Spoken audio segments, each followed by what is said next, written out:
For General Motors and Chrysler, the message from President Obama is simple. Show us a restructuring plan that works, or the emergency loans will stop. We cannot make the survival of our auto industry dependent on an unending flow of taxpayer dollars. These companies and this industry must ultimately stand on their own, not as wards of the state. General Motors and Chrysler have already received $17 billion in government bailouts. GM has 2 months to prove it can become profitable again, and Chrysler has 30 days to join forces with European automaker Fiat before the government pulls the plug. Auto industry analyst George Magliano says that leaves automakers with few choices.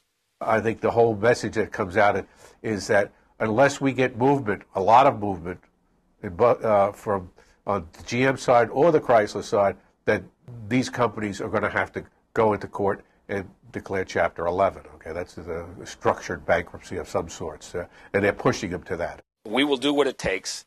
In his first news conference as General Motors' new CEO, Fritz Henderson did not rule out the possibility of closing more assembly plants to satisfy the government's requirements.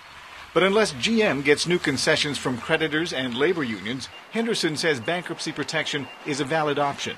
Our preference continues to be to try to use the 60-day period to accomplish this out of a court process. But second, if we're not successful, we're not going to compromise the objectives. Bankruptcy does have benefits. Besides keeping creditors at bay while a company reorganizes, financial experts say bankruptcy would give the government priority over some creditors, giving taxpayers a level of protection. Arcega, VOA News.